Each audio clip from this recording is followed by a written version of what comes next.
Ça me fait très plaisir d'être ici parmi vous parce que je vais vous parler de maladies qui touchent effectivement des millions de personnes.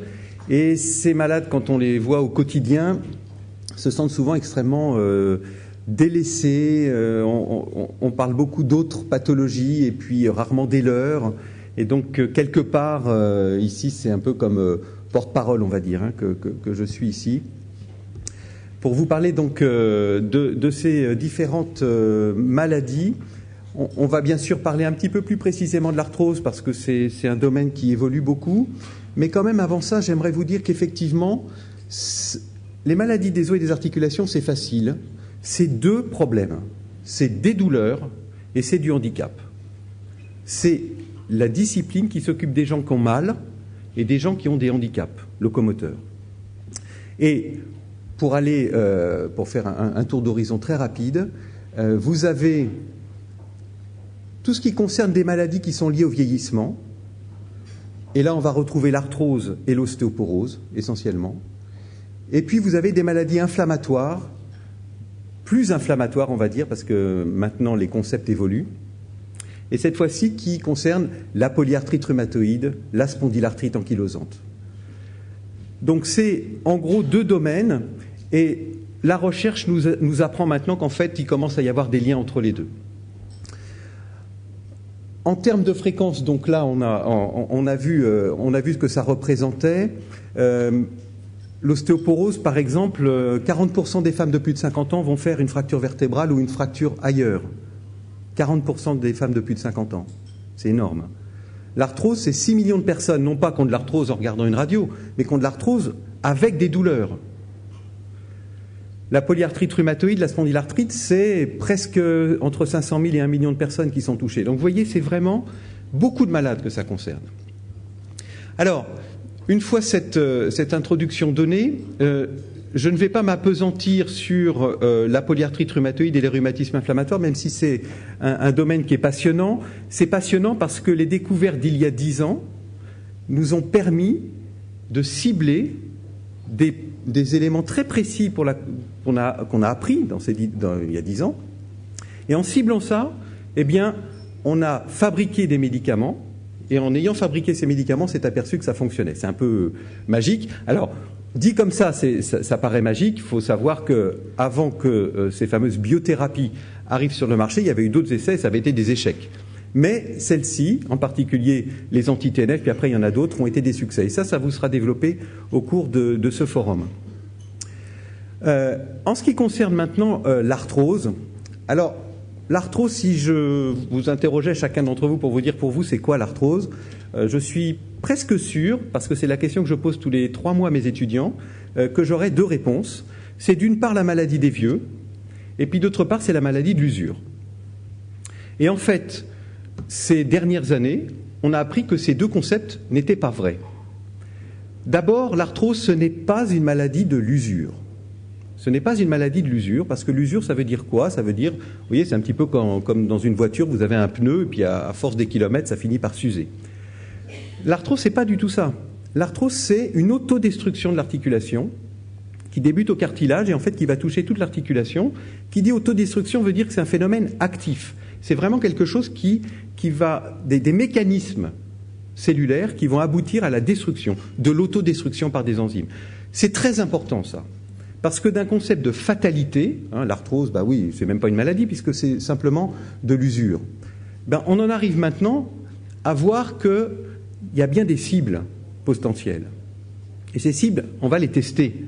Et on se retrouve un peu dans la situation de la polyarthrite d'il y a 10 ans, où on partait de concepts un petit peu vagues, et puis après on s'est aperçu, bon ça c'est les progrès de la technologie, de la recherche, hein, et bien qu'en fin de compte il y avait effectivement des cibles. L'arthrose, on en est à ce niveau-là. Vous voyez, on en est au moment où on a compris que ce n'était pas de l'usure, c'est déjà fondamental.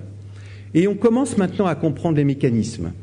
Donc ça veut dire que maintenant, les laboratoires pharmaceutiques, eh bien, ils sont dans le même ordre de pensée qu'il y a 10 ans, à savoir, ben voilà des cibles, on va les tester.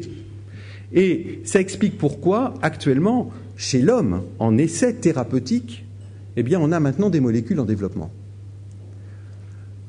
Que ce soit pour des douleurs, qui sont un peu plus avancés, des médicaments qui sont ciblés sur des voies de la douleur, et en particulier dans les douleurs qu'on voit dans l'arthrose, ou que ce soit dans des mécanismes de la dégradation de l'articulation. Et là, eh bien, on est à une phase qui est un peu moins avancée, mais on sent que ça avance. Ça, c'était pour le côté usure, donc j'espère vous avoir convaincu.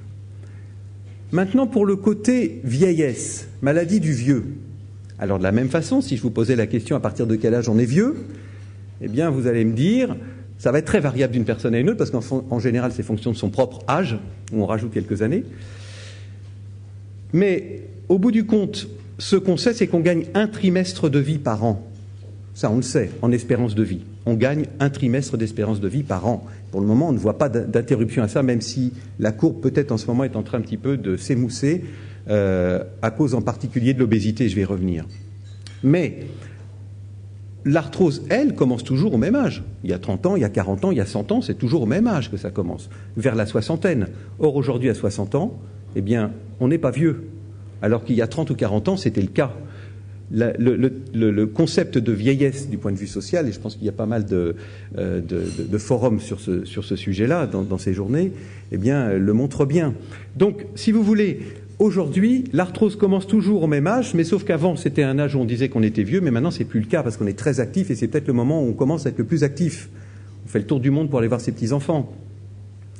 Et puis d'autre part, il y a un deuxième facteur de risque majeur dans l'arthrose. Et le deuxième facteur de risque majeur dans l'arthrose, c'est l'obésité. En particulier pour l'arthrose du genou qui explose en ce moment. Il y a une épidémie d'obésité, il y a une épidémie d'arthrose.